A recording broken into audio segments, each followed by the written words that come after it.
안녕하세요. 뉴스반장입니다. 한심하다 못해 기가 막히다는 말, 윤석열에게 이보다 더 어울리는 표현이 있을까 싶습니다.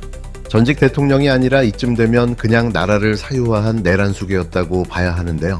그간 윤석열이 대통령직을 수행하면서 도대체 무슨 짓을 했는지 하나씩 드러나는 실태가 국민을 아연실색하게 만들고 있습니다. 이번엔 집무실에 초대형 침대를 갖췄다는 사실이 드러났는데요. 그것도 사우나까지 포함해서 말입니다.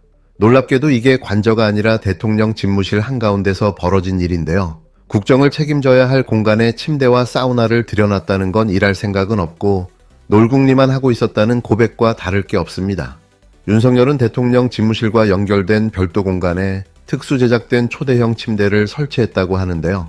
고위 관계자의 전언에 따르면 이건 간이 침대 수준이 아니라 아예 방 하나를 침실처럼 꾸민 수준이었습니다. 게다가 이 침대에서 잠을 자는 걸 넘어 해외 순방을 갈 때마다 자신이 쓰는 매트리스를 대통령 전용기에 실어 날랐다는 증언까지 나왔는데요. 정말 개 어처구니가 없습니다. 이자가 과연 온전한 정신을 가진 사람이었을까요? 이뿐만이 아닙니다. 집무실에 편백나무 사우나까지 설치했다는 의혹도 제기됐는데요. 심지어 설치 과정에서 현금 거래를 요구했다는 정황도 나왔습니다. 경호처가 공사업체에 현찰로 처리하자고 했다는 건데요. 이게 사적인 공간에서 사비로 한 일이라면 모르겠지만 국고를 쓰고 공적 공간에 사적 편의시설을 설치했다면 심각한 국정농단이자 국민에 대한 기만입니다. 더불어민주당 윤건영 의원도 분노를 감추지 못했는데요. 대통령이 일하는 시간에 집무실에서 사우나를 간다. 대한민국 어디에 그런 직장인이 있냐고 따져 물었습니다. 이건 단순한 일탈이 아니라 대통령이라는 자리를 개인의 놀고 먹는 자리처럼 쓰겠다는 발상인데요. 대통령 집무실을 온천 리조트처럼 만들어 놓고 그걸 아무렇지도 않게 누려왔다는 거죠. 이런 자가 나라를 이끌었다는 사실 자체가 우리 국민으로서는 모욕이고 수치인데요. 이러니 나라가 이 모양 이 꼬라지일 수밖에 없었던 겁니다. 또 하나 짚고 넘어가야 할 부분은 이 모든 시설이 과연 누구 돈으로 설치됐느냐는 점인데요. 공사비 출처가 불분명하고 경호처가 현금을 요구했다는 정황까지 나왔다면 이건 단순한 도덕성의 문제가 아니라 뇌물성 혹은 불법 지출 문제로까지 번질 수 있는 중대한 사안입니다. 국정조사와 특검 도입이 반드시 필요하다는 목소리가 나오는 이유인 거죠. 윤석열이 집무실에 초대형 침대를 깔고 사우나를 설치한 것도 모자라 순방 때마다 자기 전용 매트리스를 비행기에 실어 날랐다니 이자가 대통령입니까? 아니면 외국 나가서도 편히 잘 궁리만 하는 여행객입니까? 국가를 책임진 최고 통치자가 보여야 할 자세는커녕 기본적인 공적 윤리마저 찾아볼 수 없는 한심한 작태인데요. 대통령이란 자리가 개인의 안락을 위한 공간이 아니라 국민을 위해 땀 흘리고 책임지는 자리라는 걸 윤석열은 처음부터 이해하지도 못했고 이해할 생각도 없었던 겁니다. 국정은 뒷전이고 사우나와 매트리스에 집착하던 자, 이게 윤석열의 진짜 모습인데요. 그가 과연 대한민국 대통령이라는 중대한 책임을 한순간이라도 진심으로 받아들였던 적이 있었는지 국민은 묻고 있습니다. 이제는 수사로 진실을 밝힐 차례인데요. 국고가 유용됐는지 특정 업체에 특혜가 있었는지 이 모든 사적 편의시설이 어떤 과정을 거쳐 설치됐는지 철저히 파헤쳐야 합니다. 윤석열의 한심한 작태는 반드시 대가를 치르게 해야 할 텐데요. 그래야만 다시는 이런 내란 수괴가 권력의 자리에 앉는 불행한 역사가 반복되지 않을 것입니다. 최고위원 황명필입니다. 우선 윤석열의 팬티 저항 얘기를 듣고 무의식 중에 상상하신 국민들의 정신적 충격에 대해 그리고 공무 수행을 위해 그 모습을 직접 보아야 했던 교도관들의 고통에 대해 위로의 말씀을 전합니다. 교정당국은 이 교도관들께 안과와 정신과 치료를 보장해야 할 것입니다. 명백히 업무상 재해입니다. 자기들도 궁색한지 체온 조절 장애를 우려해서 옷을 벗었다는 소리를 하던데 바이든이 날리면 했다는 인간들이니까 무슨 말인들 못하겠습니까마는 변온동물에는 파충류, 양서류 등이 있고 멧돼지, 사람 등은 항온동물인데 윤석열은 독사도, 개구리도, 멧돼지도 아닐 테고 물론 사람인지도 확실치는 않습니다만 특검이 물러나자 갑자기 체온 조절이 잘 되는 것을 보면 분명히 변온동물은 아니라서 집행에 문제는 없다고 생각됩니다. 윤석열은 이미 지난해 12월 3일 본회의장으로 가서 4인이 1명씩 들쳐업고 나오라고 한 바 있으니 그것을 그대로 본인에게 적용하면 될 것입니다. 다만 격렬히 반항하면 부상자가 발생할 수 있으니 특검은 이런 개체를 포획하는 것에 특화되어 있는 유해조수 처리반에게 협조를 구해 대상을 안전하게 끌어내야 합니다.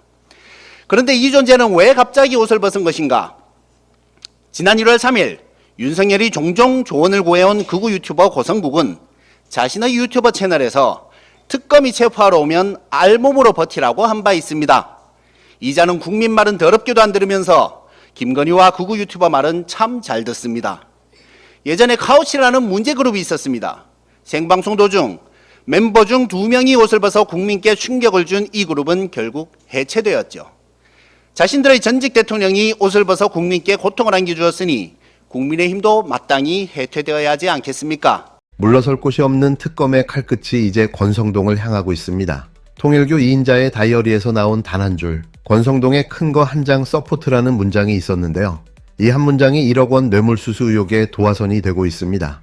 단순한 낙서가 아니라 날짜, 시간, 장소 그리고 만남 이후의 문자까지 정황은 실로 명확한데요. 특검은 이걸 불법 정치자금 수수 정황으로 보고 수사에 착수한 상태입니다.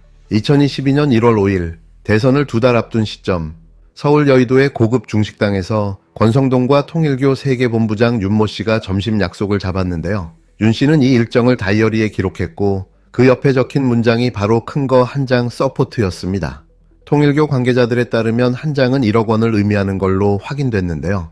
그리고 그날 오후 윤 씨는 권성동에게 윤석열 후보를 위해 잘 써달라는 문자를 보냈습니다. 이는 즉 이 돈이 정치자금이라는 얘기인 거죠. 더 충격적인 건 이 돈의 출처가 통일교 교단 자금이었다는 점인데요. 통일교 자금이 대선에 투입됐고 이를 전달한 창구가 권성동이었던 겁니다. 단순한 수수관계를 넘어 대선 지원 명목의 뇌물, 정권 로비의 통로였다는 정황이 드러난 셈인 거죠. 권성동은 이 모든 걸 부인하고 있는데요. 통일교와 금전 거래도 부적절한 관계도 없다고 주장하고 있는데요. 그렇다면 묻지 않을 수 없습니다. 1억 원을 받았다는 다이어리 메모, 점심 일정 문자, 통일교 관계자 증언, 이 모든 게 조작이라는 겁니까? 특검은 권성동의 국회 사무실까지 압수수색하며 본격 수사에 나선 상태인데요. 특검은 1억 외에 추가 금품 수수 가능성도 조사하고 있습니다. 더 황당한 건 대선 이후에도 권성동의 통일교 방문이 이어졌다는 점인데요. 2022년 2월과 3월, 가평 통일교 시설을 2차례 찾은 사실이 통일교 내부자 증언으로 드러났습니다. 평범한 정치인이라면 대선 직전 거액의 지원을 받고 대선 이후까지 로비를 받은 정황만으로도 정계 퇴출은 당연한 일인데요. 이 사건은 권성동 개인의 비리 의혹에 그치지 않습니다. 건진법사, 통일교, 김건희, 윤석열, 그리고 윤핵관으로 이어지는 국정농단 게이트의 핵심 고리인데요. 윤 씨는 이미 김건희에게 6천만 원짜리 다이아 목걸이, 2천만 원 상당 샤넬백 2개를 건넸다고 진술했습니다. 이 선물들 역시 통일교 자금이고 한학자 총재의 지시로 전달됐다고 밝혀졌는데요. 정권의 비선과 후원 세력은 어디까지 연결돼 있던 걸까요? 윤 씨는 윤석열과의 독대 경로가 건진 법사 라인이 아닌 제3의 라인이었다고 주장했는데요. 특검은 이 라인을 윤석열 부부와 가까운 정치인일 가능성으로 보고 수사를 확대하고 있습니다. 결국 통일교는 정권을 상대로 로비를 시도했고 그 대가로 무엇을 얻었는지, 정치자금이 누구에게 얼마나 흘러 들어갔는지, 그 흐름이 어디까지 연결돼 있는지를 특검이 반드시 밝혀야 하는데요. 지금 이 순간에도 권성동은 의혹을 전면 부인하면서 정치공작 운운하고 있습니다. 이게 과연 우긴다고 해결될 문제일까요? 이쯤 되면 윤석열, 김건희, 권성동 그리고 통일교로 이어지는 이 고리는 단순한 비리가 아닌데요. 정치와 종교, 금권과 권력이 결탁한 국정농단이고 그 정점에 윤석열과 김건희가 있다는 의심을 지우기 어렵습니다. 특검은 흔들림 없이 수사에 나서야 합니다. 모든 자금 흐름을 추적하고 통일교 로비의 실체를 낱낱이 밝혀야 하는데요. 권성동의 1억 원은 시작일 뿐입니다. 지금 국민 여러분들이 정말로 걱정이 많으십니다. 저는 민주당이 정권을 잡으면 바로 이렇게 나올 것이라고 예상을 했기 때문에 그다지 놀랍지는 않습니다. 민주당을 규정하는 세 가지 키워드, 반미, 포퓰리즘, 반기업 정부 아닙니까? 지금 민주당 미국하고 관세 협상 잘했다고 지금 잘했다는 말이 지금 나옵니까? 지금 우리 국민들이 얼마나 많은 걱정을 하고 계시는지 걱정되지 않습니까? 우리 500조 미국에 투자하기로 했다고 하셨죠? 그 500조 누구 돈입니까? 자, 일본 우리보다 좀 많이 했죠? 경제 규모 비교되지 않습니다. EU 우리보다 합치면 수배가 더 많은 경제 규모를 자랑하는 10배 이상 더 큰 경제 규모를 자랑하는 이유도 우리의 2배 정도입니다. 우리 지금 500조 미국에 투자해야 됩니까? 그거 누구 돈입니까? 기업인들은 왜 데리고 갑니까? 신동욱 의원님, 지금 방송법 일부 개정 법률안에 대한 무제한 토론을 하는 것인데 의장님. 이렇게 제가 의장님. 그냥 말씀을 하게 합니다만 너무 장시간을 주제와 관계없이 이야기하는 것은 좀 곤란합니다. 그 주제에 맞춰서 그렇게 토론을 해 주시기 바랍니다. 우리 존경하는 국회의장님께서 무제한 토론의 뜻을 잘 모르시는 것 같습니다. 이것은 의장님의 시간이 아니고 저의 시간입니다. 그리고 저의 이 발언은 앞으로 제가 해야 될 얘기, 방송법에 대해서 우리가 왜 반대하는가에 대한 사전 설명하는 것입니다. 어떻게 다짜고짜 방송법부터 얘기를 합니까? 이 방송법이 대한민국을 어떻게 망칠 것인지, 이 방송법이 여러분들이 잘 아시는 K민주주의를 어떻게 망칠 것인지, K컬처를 어떻게 망칠 것인지, 우리의 방송인들이 어떤 고난의 길을 가야 할 것인지를 여러분께 제가 자세히 설명을 해드리겠습니다. 찬찬히 들어봐 주십시오.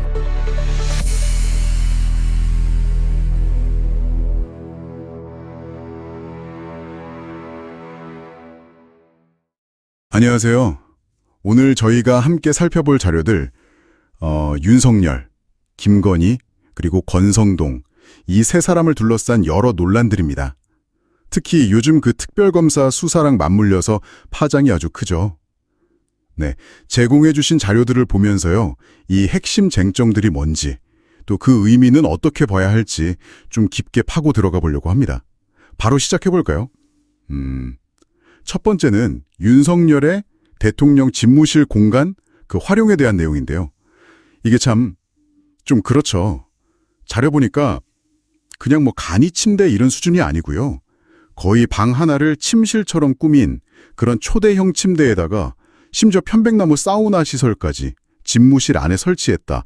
뭐 이런 얘기가 나와요. 네네. 해외 순방 때는 또 본인이 쓰던 매트리스를 비행기에 싣고 다녔다는 증언까지 언급되고요. 네, 바로 그 지점인데요. 자료들이 가장 중요하게 지적하는 건 그게 관저가 아니라 공적인 업무 공간, 다시 말해 대통령 집무실이었다는 거예요. 아, 그렇죠. 공적인 공간. 네, 국정을 논해야 할 그 공간을 완전히 사적인 휴식처처럼 썼다는 비판인 거죠. 자료들은 이걸 두고 공적 공간의 사유화 문제, 그리고 또 국정 운영에 과연 집중할 의지가 있었던 건가 하는 뭐랄까 근본적인 질문을 던지고 있다고 분석합니다. 게다가 그 설치 비용 문제도요. 경호처가 공사업체한테 현금 거래를 요구했다. 이런 정황이 이 자료들에 언급되는데 이게 만약 사실이라면 이거 국고유용이나 불법 자금 문제로 커질 수 있는 거 아닌가요? 맞습니다. 자료는 과로 그 점 때문에 이게 단순한 뭐 품위 유지 차원을 넘어설 수 있다고 보는 거예요. 그러니까 비용 출처가 불투명하다는 거랑 공적 공간에 사적으로 썼다는 거. 네. 이 두 가지가 딱 결합되면서 국정조사나 특검 수사가 필요하다.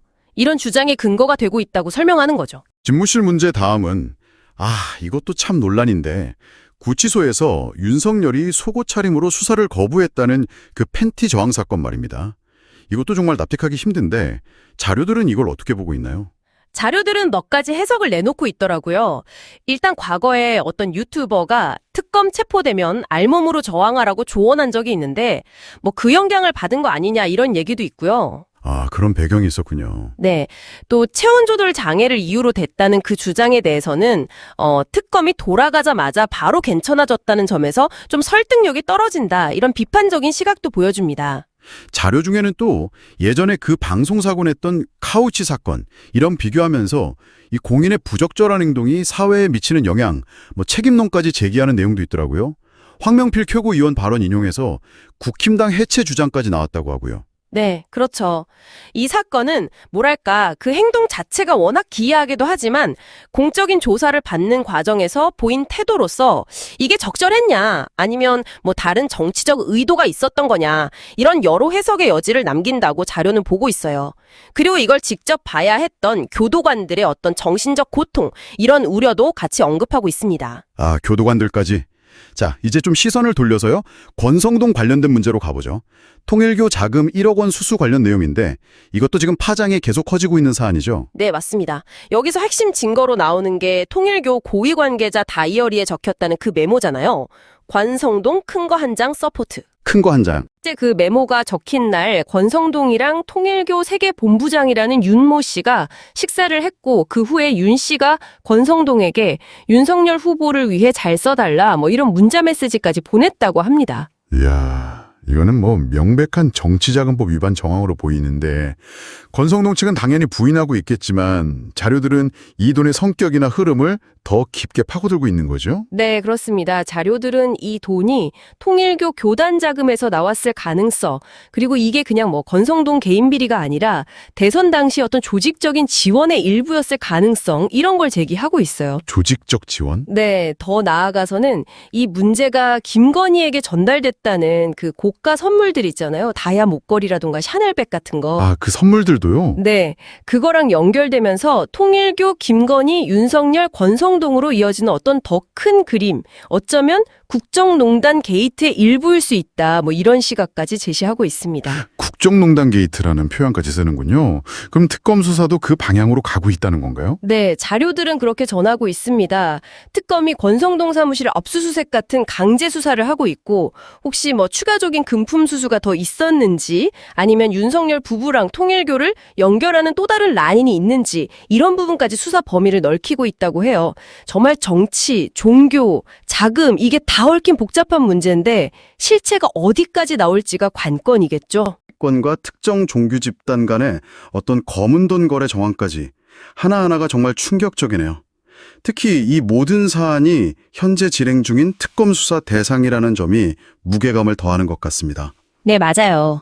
이 자료들은 그냥 단편적인 사건들을 나열하는 걸 넘어서서 공직자의 윤리 문제라던가 권력의 사유화 문제, 또 정치와 자금의 이런 불투명한 관계 같은 우리 사회의 고질적인 문제들을 다시 한번 이렇게 정면으로 보여주는 것 같아요. 만약 이 제시된 정황들이 사실로 다 밝혀진다면 그 파장은 뭐 예측하기 어려울 정도겠죠? 네. 이 자료들을 접하신 당신께서는 이 일련의 사건들을 보면서 권력에 대한 감시와 책임이라는 문제에 대해 어떤 생각이 드시나요? 각자에게 좀 곱씹어볼 질문인 것 같습니다. 저희는 다음 시간에 또 다른 흥미로운 자료 분석으로 찾아뵙겠습니다.